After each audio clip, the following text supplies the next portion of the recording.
روزہ کب سے لاگو ہوا تھا؟ روزہ کب سے ہم پر فرض ہوا تھا؟ حضرت آدم علیہ السلام کی اولاد میں سے ایک نیک دل بادشاہ گزرا ہے۔ اس نیک دل بادشاہ کے زمانے میں قحط پڑ گیا۔ جب قحط پڑا تو بادشاہ نے اپنی قوم کو حکم دیا کہ ایک وقت کا کھانا خود کھاؤ اور ایک وقت کا کھانا قحط زدہ علاقوں میں بھیجو۔ قوم نے بادشاہ کے اس حکم کو بڑی ہی خوش دلی سے قبول کیا۔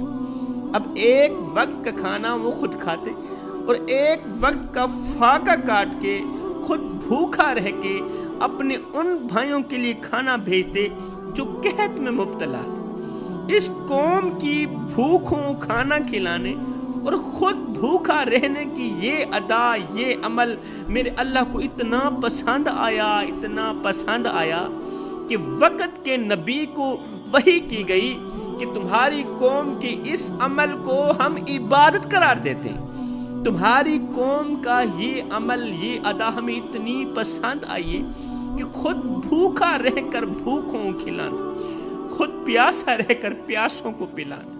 تمہاری قوم کا یہ عمل، یہ ادا ہمیں اتنی پسند آئی کہ ہم اس عمل کو عبادت قرار دیتے۔ اس وقت سے یہ روزوں والی عبادت ہم پر فرض ہوئی تھی۔ اس کے بعد پھر جتنی بھی قومیں آئیں، اس کے بعد پھر جتنے بھی لوگ آئے، سب کو روزہ رکھنے کی تلقین کی گئی۔ سب پر رمضان کے روزے فرض کیے گئے۔ آپ کو پتہ ہے رمضان کو رمضان کیوں کہتے ہیں؟ اس لیے کہ اس میں گناہوں کو جلایا جاتا ہے۔ مسلمان جب پہلا روزہ رکھتا ہے تو اس کے گناہوں کو اللہ جلانا شروع کر دیتا ہے، اس کے تمام گناہوں کو جلانا شروع کر دیتا ہے۔ روزہ دار کی بھوک میں گناہوں کو ڈالتا ہے، اللہ تعالیٰ روزہ دار کی پیاس میں گناہوں کو ڈالتا ہے۔ جس طرح جلنے سے ہر چیز ختم ہو جاتی ہے، جل جاتی ہے، مٹ جاتی ہے، اسی طرح رمضان کی آخری رات اللہ تعالیٰ بندے کے پچھلے سارے گناہ معاف کر دیتا ہے، جلا دیتا ہے، مٹا دیتا ہے، ختم کر دیتا ہے۔ گزری ہوئی امتوں پر افطاری سے افطاری تک 24 گھنٹوں کا روزہ فرض تھا، لیکن ان پر نماز تراویح نہیں تھی۔ تو ہمیں اللہ تعالیٰ نے افطاری سے سحری تک پوری رات کھانے پینے کے لیے، سونے کے لیے دی۔ پوری رات کھائیں پئیں سوئیں جاگیں۔ آقا کریم علیہ السلام کے پاس ایک صحابی آیا، کہنے لگا یا رسول اللہ میں مارا گیا، میں تباہ ہو گیا، میں برباد ہو گیا۔ فرمایا کیا ہوا؟ کہنے لگا میں روزے کی حالت میں اپنی بیوی کے پاس چلا گیا، روزے کی حالت میں بیوی کے پاس چلا گیا، مجھے بتایا جائے کہ میں کیا کروں؟ میرے نبی نے فرمایا ایک غلام آزاد کر، تیرا کفارہ ادا ہو جائے گا۔ کہا جی میں تو خود غریب ہوں، غلام آزاد کیسے کرا سکتا ہوں؟ فرمایا پھر اس طرح کر، اگر یہ نہیں کر سکتا تو پھر 60 مسکینوں کو کھانا کھلا، تیرا کفارہ ادا ہو جائے گا۔ آقا میں تو خود مسکین ہوں، ایک مسکین شخص کسی کو کھانا کیسے کھلا سکتا ہے؟ میرے نبی نے فرمایا پھر اس طرح کر 60 روزے رکھ۔ کہنے لگا یا رسول اللہ ایک روزہ رکھا ہے، نتیجہ آپ کے سامنے ہے، ایک روزہ رکھا ہے، نتیجہ آپ کے سامنے ہے۔ اگر 60 روزے رکھے پھر تو کفارے ہی ادا کرتا رہوں گا، اگر 60 روزے رکھے پھر تو کفارے ادا کرتا رہوں گا۔ یہ سن کر میرے نبی مسکرانے لگے۔ فرمایا اچھا پھر بیٹھ جا، کچھ کرتے ہیں، تیرے مسئلے کے بارے میں کچھ سوچتے ہیں۔ تھوڑی دیر گزری ہی تھی کہ ایک صحابی ان ساری کھجوروں کی ایک ٹوکری لے کر آقا کریم علیہ السلام کی خدمت میں آیا، عرض کی یا رسول اللہ اپنے ہی مبارک ہاتھوں سے یہ تقسیم فرمائیں، کھجوریں تقسیم فرمائیں۔ میرے نبی نے فرمایا روزہ توڑنے والا کہاں ہے؟ عرض کی جی آقا۔ فرمایا یہ کھجوریں لے جا، 60 غریبوں کے گھروں میں تقسیم کر دے، تیرا کفارہ ادا ہو جائے۔ عرض کی یا رسول اللہ کی قسم پورے مدینے میں مجھ سے بڑا غریب کوئی ہے ہی نہیں، پورے مدینے میں سب سے بڑا غریب میں ہی ہوں، آپ ایسا کریں میرا کفارہ مجھے ہی صدقہ کر دیں۔ یہ سن کر میرے نبی اتنا مسکرائے کہ میرے نبی کے دانت مبارک نظر آنے لگے۔ میرے نبی نے مسکرا کر فرمایا جا میاں یہ کھجوریں لے جا، تو بھی کھا، اپنے بچوں کو بھی کھلا، اپنی بیوی کو بھی کھلا، تیرا کفارہ ادا ہو گیا۔ جوانو تم کتنی لاڈلی امت ہو رسول اللہ، رسول اللہ نے فرمایا اگر لوگوں کو پتہ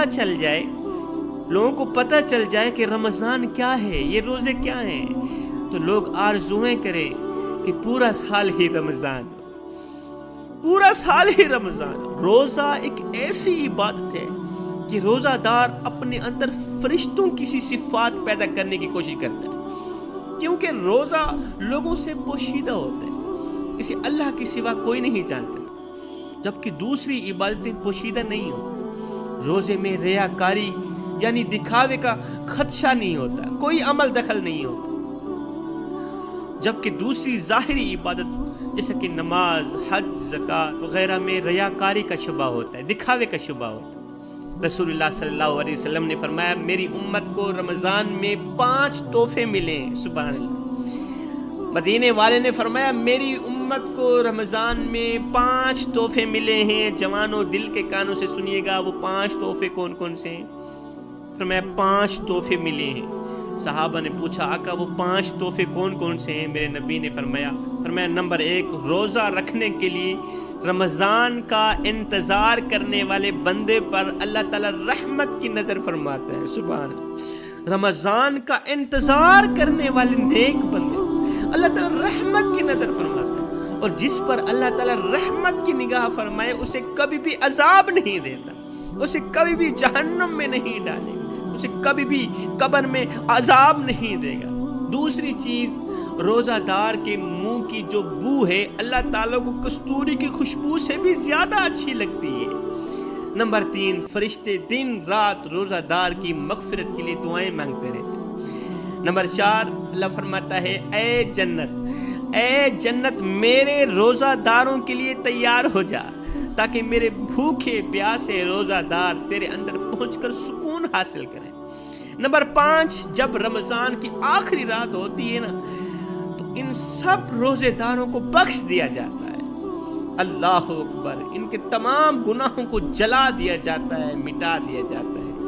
جوانوں یہ زندگی کے لمحے تمہارے اور میرے لیے غنیمت ہے، انہی لمحوں میں کچھ کر لو، انہی لمحوں میں کچھ اکٹھا کر لو، روزہ رکھو، رمضان المبارک کا احترام کرو، رمضان المبارک کا ادب کرو، 5 وقت کی نماز با جماعت ادا کرو۔ معلوم نہیں پھر فرصت ملے نہ ملے، معلوم نہیں پھر یہ روزے آئیں نہ آئیں، یہ رمضان ہماری زندگی میں آئے یا نہ آئے، معلوم نہیں پھر یہ زندگی کی رونقیں ملے نہ ملے۔ میں دعا کرتا ہوں مالک ہمیں نماز پنجگانہ با جماعت ادا کرنے کی توفیق عطا فرما، مالک ہمیں حق سچ بولنے کی توفیق عطا فرما، آمین ثم آمین، وما علینا الا البلاغ المبین۔